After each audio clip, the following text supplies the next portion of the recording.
Hey, Adam Culbertson here. Before we begin, we got a promo from another independent podcast, so when you finish this episode, make sure you go and check them out.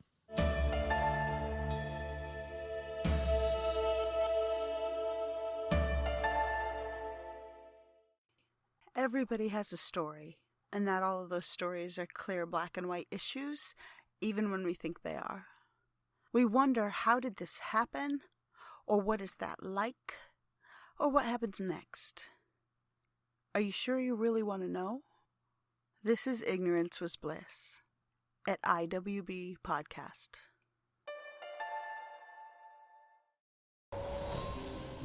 Steel your mind for eldritch horrors of the universe unknown.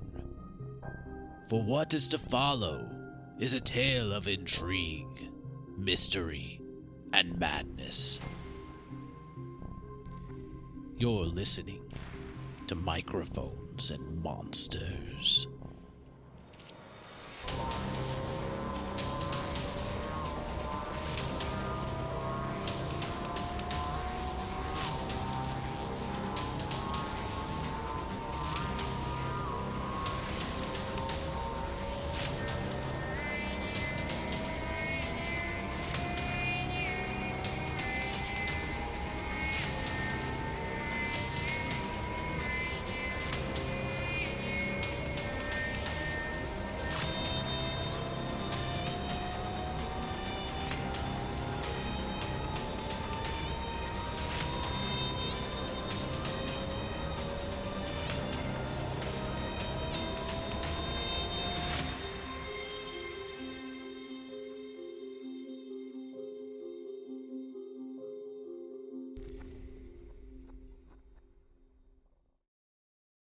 Y'all make your way down to the Arcane Winch, and Julian makes his way to the clinic. We'll go to the clinic first, and you arrive inside, and it's pretty... There's not a lot going on. There's actually nobody in the waiting room right now, and Gerbo comes out with a patient, and he's like, just put some ice on it, hold on, wrong voice. Yeah, just put some ice on it, and you'll be... and prop it up, and you'll be ready to go. Gerbo, I have returned. Sorry about my absence this morning. I had to attend to something. Hey, Dr. Cottage. But it looks like you've been doing very well. I don't see anyone in the waiting room. It's just a slow day. I mean, sometimes we can't see everybody, so they just pile up and and they just keep coming back every day, and you finally help me get rid of all of them, and yeah, it's back to business as usual. This damn universal healthcare system. I mean, if we just had more hospitals, we'd be able to see everybody. But I mean, some of these people just have to wait. All the doctors are dead except for you, and the ones up at the sanitarium. I've had many a conversation with one of my colleagues up at the sanitarium about this very topic, but I don't want to mince medical politics with the order of the day. So I will. I have to attend to something later this evening. I have maybe a new patient. She wished to speak with me personally at her abode before coming into the clinic. So I will be doing that towards later the evening, but I will remain here for the portion of the afternoon to attend to the clinical duties. Okay. Victor and Aleister arrive at the Arcane Winch. What do you want to do? All right. Not sure I want to go in there looking like a ghoul. All right. Or a crypt folk. All right. Well, I mean, crypt folk are normal. Like they... Oh, that's right. Yeah. Yeah, only I'm the asshole. Oh, yeah. I just can't be myself around you. Yeah. And you can't be yourself around other crypt folk that know you other than Luth, I guess. Yeah, Luth is the only one that's good to me. All right, well, I guess we'll just go into the bar. All right. And see what's going on. You just following him in? Mm-hmm. Okay. All right. And so I'll go and just order a drink, and then I'll just start asking around to see if anyone is familiar with a guy named Mathias who used to work at the theater. Okay. Is Aleister ordering anything? Well, a saucer of milk would be nice. You get like a White Russian and a dish. Can I get Now we're talking. Can I get a saucer of milk for my cat friend here? Oh, yeah. Saucer of milk coming up, and beer? Yes, yeah, just whatever you have on tap. All right, I got you. I don't know what this guy looks like. Please tell me he has suspenders and a bow tie. He has suspenders, a bow tie, and he's got a big old curled up mustache. Does he have one of those Thank you. circular straw hats with the straight brim? No, but his hair is nice and greased up and like flat on his head kind of deal, you know? Ah, yes, the Roaring 20s. Oh, yeah. Like a soda shop. Economy's only going to go up, up, up. Not with all these missing people. Tell me, sir, are you familiar with a gentleman named Mathias? He used to work at the theater a while back. Oh, yeah. A bit down on his luck, he is. Oh, you don't say. Yeah. Heard after he lost his job, he lost his house. He lost everything. He's normally down the street, hanging out in the alley and playing his violin for spare coins and everything. Just the alley next to the bar, or is it It's about a block away from here. About maybe 2 blocks down on. Crenshaw? Yeah, down on Crenshaw. Oh, I appreciate it. Thanks so much. I needed to speak to him. Yeah, an old friend of his? Yeah, I haven't seen him in a real long time, so. I'm sure he'll be happy to see a kind face. Yes, a long time. Some might say forever. Now, can we get him just a little bit more milk? He's parched. Oh yeah, here you go, little kitty. And he pours you some warm milk. Awesome. You know, if this wasn't good milk, I'd be mad. I said double, damn it, double. All right. That sounds like what we needed to know. So I guess we'll just finish our drink, and head out and see if we can track down Mathias in that alley. Okay. So Right. we do that. So actually, as you're walking down the street, you get to the corner of Crenshaw and Maine. In MacGuffin. In MacGuffin? Yes, that street is called MacGuffin. Okay. Yeah, you get down to the corner of Crenshaw and MacGuffin, and Popular street, that MacGuffin. and you hear some really fancy violin music playing, and you see a man. He's wearing really nice. Well, what was once really nice clothes, but they're all tattered and dirty and like sweat stains, and everything going on. And Yeah, but what do his shoes look like? his shoes, like, they're pretty rough looking shoes. Maybe like some dried mud on them? Yeah, they're dirty, but there's not like any like very thick mud on it. Look like but they are dirty. They do, like, they've seen better days, and they do have mud and dirt on them, but so does the rest of him, really. Ragged. Yeah, yeah, he's but he plays beautiful music, and occasionally somebody walks by and throws a coin in his hat. Does he have any belongings with him, like a sack or a pile of something next to him, or is he just sort of No. sitting there just playing his violin with just his clothes and a hat or something on the Yeah, ground? that's it. No pile of anything. He's not wearing a little gnome dress. No, he's not wearing a little dress. No, What race is he? he's human. He's human? Okay. Boy, that'd be really awkward if he was wearing the little gnome dress. I think Goblin, actually, if I remember. I remembered wrong. Yeah. Goblin. And he has like a clammy, pale skin, black hair. I'm trying to decide whether we should go talk to this guy or not. We found him. Well, I think so. I think it's probably one of the best leads that we have right now. Okay. All right. I guess I'll just, sort of walk up to him, like I'm passing by, and, stop and listen to him play the violin for a second. And when he finishes his song, I throw like a little copper into his hat. Okay. And then I'm like, that was some really beautiful music. Oh, yes. It's all I have left. Where did you learn to play like that? You look like you no offense, you look like you're kind of down on your luck. Oh, yes, I was I came from better stock than where I'm at now.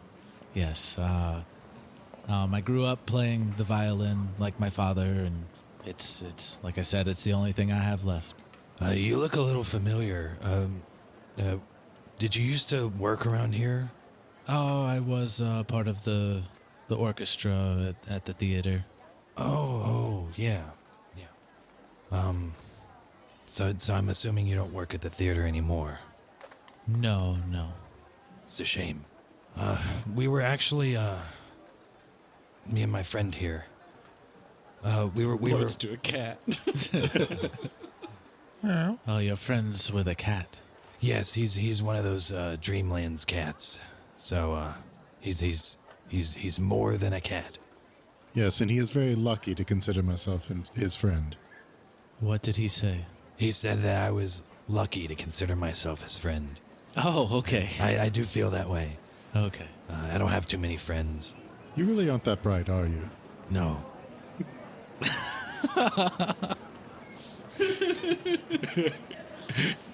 But we were investigating. We had heard about the theater director had gone missing, and so we were trying to help out, sort of figuring out what happened. You don't happen to know where he might be or something like that? No, I haven't seen him in a long time. Have you seen anyone who worked at the theater?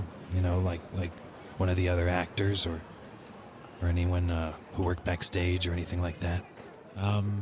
Not for quite a while. It's been months. Every now and then, yes, I see them make their way down here to this side of town, occasionally passing by, but that's about it. Sorry, thinking.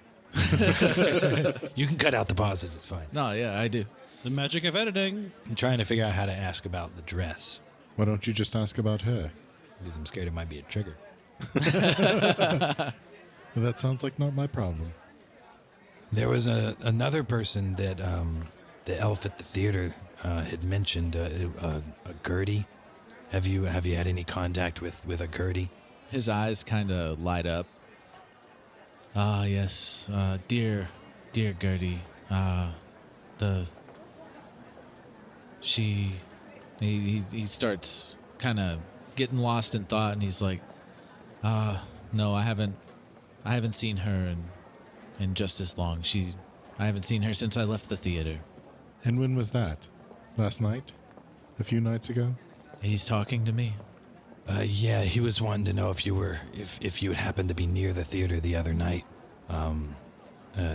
Some people thought that they had seen her near there. No, There was some stuff that had gone missing. I have not been to the theater, and is there anything else I could help you with? Because, you see all these people passing by. Those are possible people I could be making money, so I can eat tonight. So, that's all I know about the theater. Okay, well, we appreciate your help. Here's a couple more copper to help you out. Thank you. And he steps back, leans up against the wall, and starts playing his violin again. I still don't trust him. No, but he doesn't seem that suspicious to me. So he might be hiding something, but I don't know if he's connected to the murder.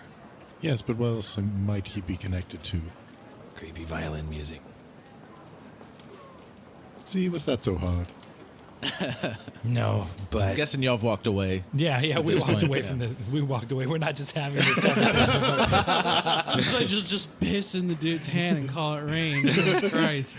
No, just standing there having a conversation and he can't understand me, and all he hears is creepy violin just music breaks as he's sitting there playing. He just he starts playing. You hear that?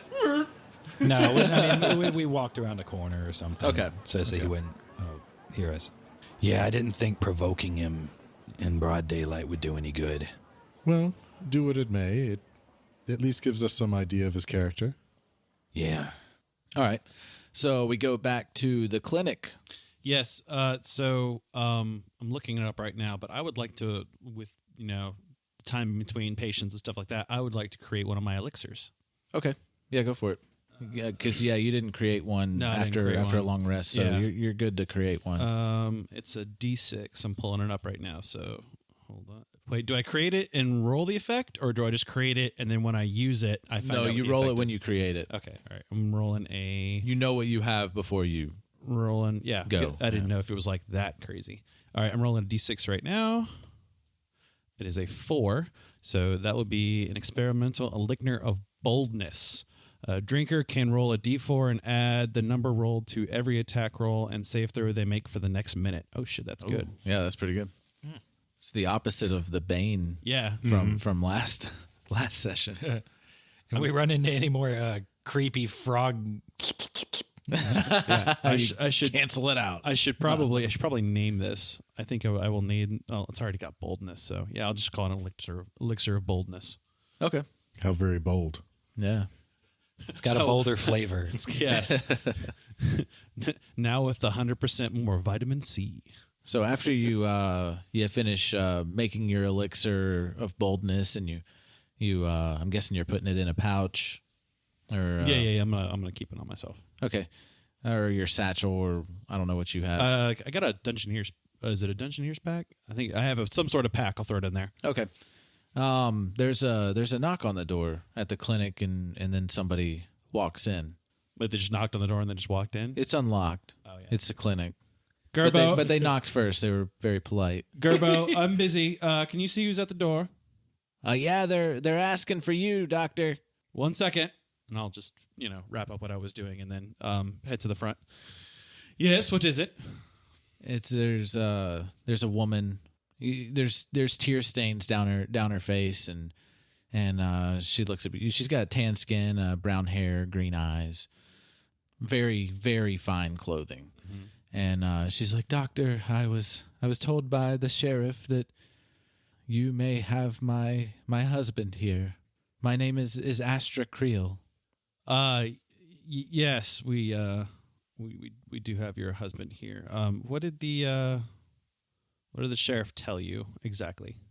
That apparently he was found and found dead. Pretty accurate. I just didn't know.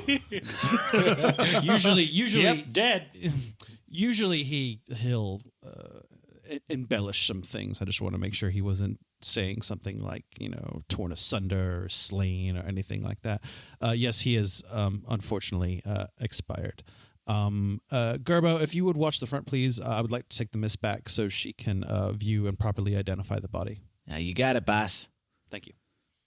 And I'll take her into the back room, and then I'll undo one of the latches of one of the doors, and then I'll roll out the preserved or being preserved body of the corpse, and then I'll take the sheet over his head so she can just see the head. But okay, no, I take that back. I will properly position the sheet so she can see the face, but not the fact that like the back of his skull has been chewed out. It's a good call. And she's just like, she covers her mouth and looks away and just kind of sobs a little bit, and she's like, yes, that's Nihilus.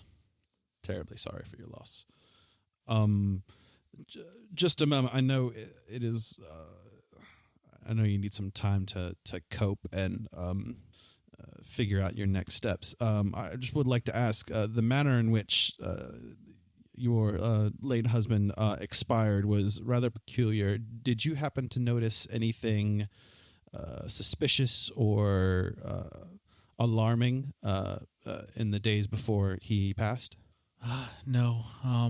They were planning on reopening the theater soon, and he had been out at a dinner with the cast and owner and everybody, and he never returned, and everybody that was there with him they saw him head home, and they never saw him again. None of them knew what happened to him. So the last time you saw him was at dinner? Well, he was at dinner. I was. Oh, you were there as well. Yeah, I was dealing with political matters, actually. Kind of. Was this a normal dinner conversation for you two? Or you I all, wasn't rather? I wasn't at the dinner. Oh, I he thought- was at dinner. Oh. I had previous engagements at the city hall. So you work at the city hall. Sorry, I'm a council member. I'm terribly sorry. I hadn't introduced myself. My name is Dr. Cottage. I'm here temporarily to help assist with work at the clinic, with there being no doctor in town. So I knew of the name, but I did not know that you were a councilwoman. Oh, it's a pleasure to meet you. I wish we would have met under better circumstances. Yes, of course. I will leave you a few moments alone back here while I attend to the front and see if my assistant needs anything. Okay. And I'll leave her be for a little bit, and then I'll go back to I'll go to Gerber. Okay. Gerber. Yeah, what's up? That woman. Do you know anything about her? Oh yeah, that's Astra Creel. Astra Creel. She's a councilwoman down at City Hall. Yes. Do you is there any kind of stories or information about those two? Are they was this kind of like a happy couple, or is this? Oh yeah, very happy. Hey, she's got my vote. Have they either of them been to the Won't Leave You Dead in the Street 2020? That's her new slogan. Do you know if either of them have been to the clinic before, or using under some sort of strange malady? Not down here at least.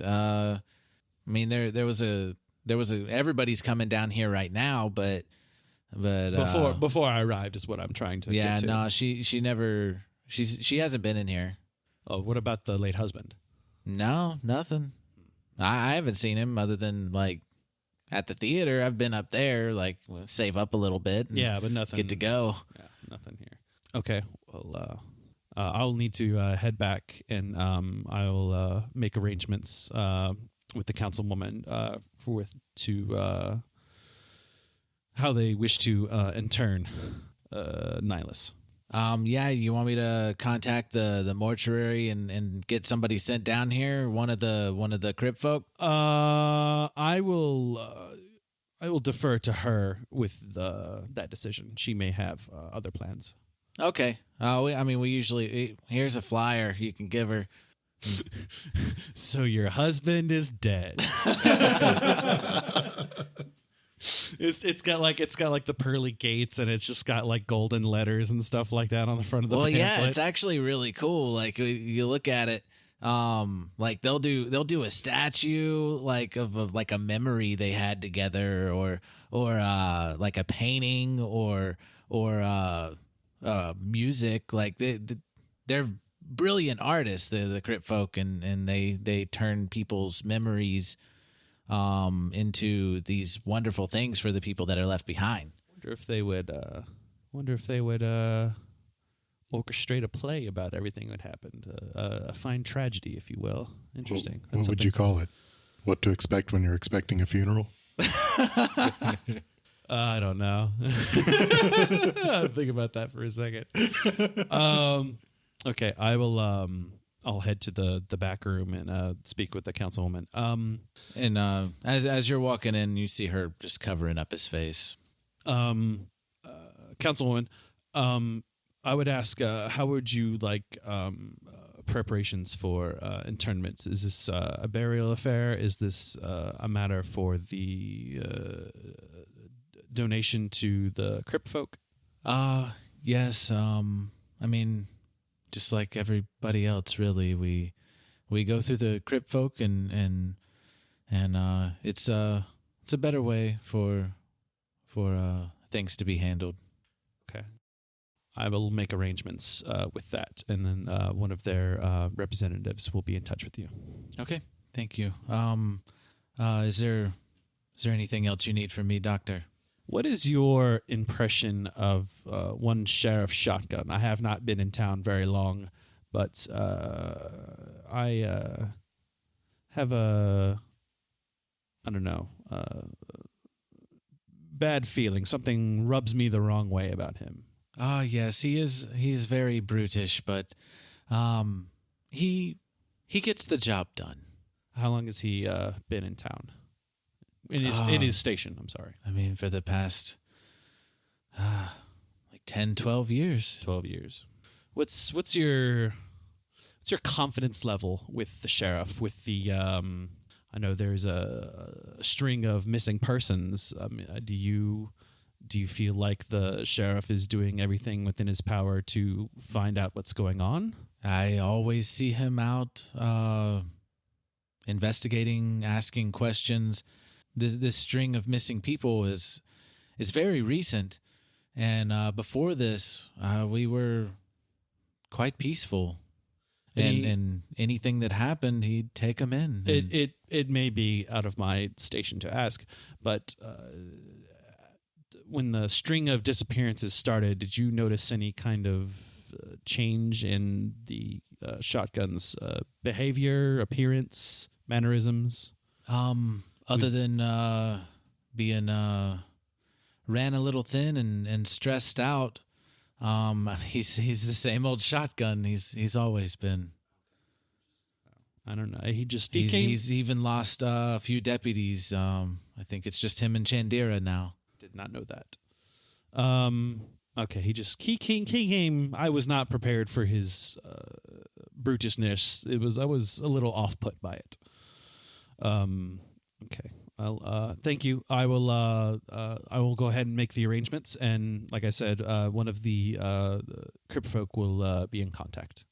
Thank you, Doctor. Here's my address, and she pulls out her card or a card and hands it to you, and it's got like her station and campaign slogan and all that kind of stuff on it. Okay. I will bid her good day. Good day to you too, Doctor. And she leaves. Okay. All right, so back to Victor and Aleister. You just got done talking to Mathias. Y'all been talking. Where were y'all heading? Oh, how much time has passed? It's not too much time. You got you're on the block that the clinic and everything is on. Are y'all wanting to go to the clinic and meet up with Julian, or Is it close to closing time? No. Closing time. But no. It's not. It's at this point in time it's probably late afternoon, but not evening yet. Probably late enough to go and drop in. Yeah. Probably. Unless you had some other thought. Oh, really? Yeah. So we'll just we'll head over to the clinic and go in. All right. So they arrived in the clinic. You are you were out talking to Gerbo about getting the crypt folk to the clinic, and you just got done talking to him about that. I will mention to Gerbo that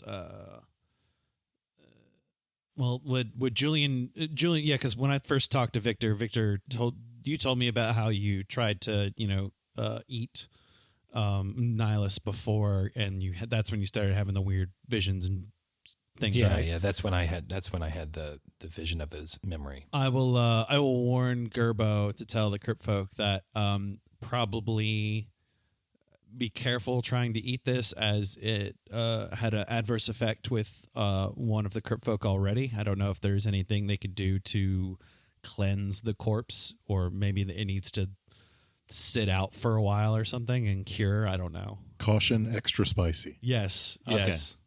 May contain peanuts. I will. That is very odd, but yeah, I'll let him know, Doctor. I don't want any. I just Victor told me it was a traumatizing experience, so I don't want any of the other crypt folk going batty and causing a ruckus as a result of eating some bad chicken, as it were. Yeah, that's That would be bad. Yes. Yeah. All right, I'll let him know. All right, appreciate it. It's time for the appointment. I need to. I'll look at my little pocket watch that I just invented. I need to head out. I will probably not be back in time to close up, so I would ask that you close up for me, and I will see you tomorrow. Yeah, I got it. All right, thank you, Gerbo. Yeah, you're welcome. Can I ask, is it possible for me to get a different memory if I feasted on that corpse again? Yeah, I mean, it's possible. It's possible. What is it possible it'd mess me up? It's possible, yeah. Okay, we'll just go on what we have then. Okay. I mean, it's up to you. I mean, you could take that risk. No, I think we've got enough leads right now. Okay. Maybe I'll ask him to hold a piece.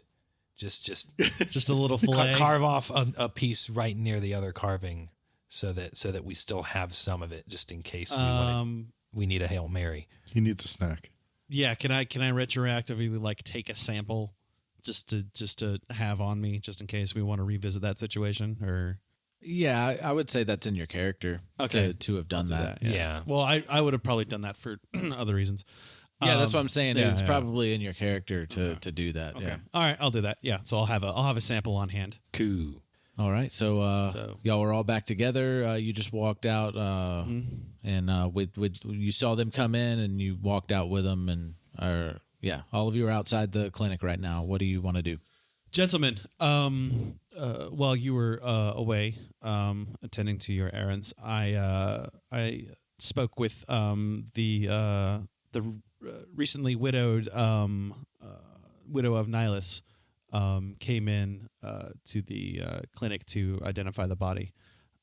She was very, very distressed. I didn't know at the time she was a councilwoman, seeing as I'm new here. Very, very on the level, it seemed. I also asked some questions about Shotgun. She seemed to have a lot of confidence in Shotgun, so I have her contact information if we need to reach out to her. I also she let me know that we will have the Crypt Folk assist in internment of the body. How did your afternoon fare? We actually tracked down Mathias. Really? Yeah, he's in an alley playing violin. He's sad. It's quite unfortunate. Did you happen to mention Gertie when you were speaking with him? I did. He seemed to he reacted a little strangely. He sort of got lost in thought for a moment. But he didn't give us any real information to go on. He said that he hadn't been near the theater. He hadn't seen anyone from the theater. But I do find it weird that I've encountered a portal that has music seemingly related to it.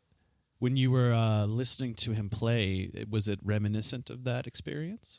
No, not really. It was just a normal, sounding song, but the connection to music gave Aleister a little bit of a.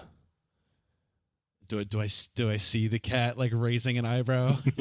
That would be crazy. Very possibly. I mean, this is the first time that I think you've uttered his name correctly. Yeah. I mean, legitimately. You all know his name now. Alley cat, yep. Give me a few days. Remember, he's got that purple laser thing. I have a few things too. Just start into a really heavy yawn. Oh God, Doc! Just stretch and yawn, and he's like, ah. But I will say this: I do not trust him at all. This Mathias character seems very shifty. Yeah, Aleister doesn't trust Mathias. that he was telling us the whole story. I don't trust him either, based on the information that I heard from the elf at the theater. With that, like I imagine Aleister, like his hackles raise a little bit and kind of yowls whenever he says he doesn't trust him. That's how I'm imagining it, I guess. Yeah. That's good. That's a good one. All right. Well, if you don't have anything to do, I am free from my clinical duties for the rest of the evening. Can we go over and pay Gertie a visit, see if she's at her domicile? Yeah. Do you know where that is? Yes. I don't have a specific location. I know she resides at the Rose Thorn Burrow. I probably should have asked the councilwoman when she was at the clinic, but that seemed to escape me. Maybe she's visited the clinic and there's some records there that have her address on it. That's a very astute point. I will rush back into the clinic and see if I can find any contact information on Gertie. Okay. And you do. You find her address and nothing out of the ordinary. Yeah, it looked like a polar medical file. There's nothing. Like she had a cough like a handful of months ago, but yeah, nothing out of the ordinary. Nothing malignant. Yeah, HIPAA and everything. Oh, okay, yeah, that's true. I mean, I would never share any information. Yeah, Hippocratic oath and all that. All right, cool. So I'll get her addressed and I will share it, and then we'll go over to the Rosestone Burrow and pay her a visit.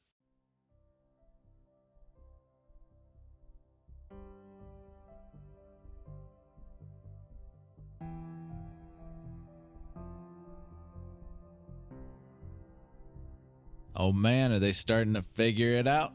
I don't know. That Mathias character, he's kind of shifty. But hey, I'm Adam Culbertson, your DM here at Microphones and Monsters. Hope you enjoyed episode 6, and yeah, it's moving along. About to go interview Gertie. I don't know. Is that Mathias guy gonna show up again? Who knows? Who knows? The violin may just be a coincidence. I don't know yet. But make sure you give us a follow over on the Twitter at Mikes and Monsters. And of course, as always, you can go to microphonesandmonsters.com. You got links to everything. Gonna give a shout out to Marco Mazzei. All songs written and produced by Marco Mazzei at Fallen Highway Studios. I don't know, maybe I can get these guys to come in and do some of these outros for me. Yeah. Yeah, of course, like, as always, like, none of this stuff is scripted. Like, I'm making everything up as we go. I mean, I'm not. I got a general idea of where I'm going with it, but I don't know. I like to DM off of the players. Like I like to play off of them. Like I got some stuff made up already, but a lot of stuff I make up on the fly and just based on the choices that they want to do, and then I give them clues to lead them along, I guess. But yeah, none of this is scripted. They don't know what I'm going to be throwing at them at any time. I don't know. I think they're enjoying it. Hope you are enjoying it too, and hope you join us next time here on Microphones and Monsters.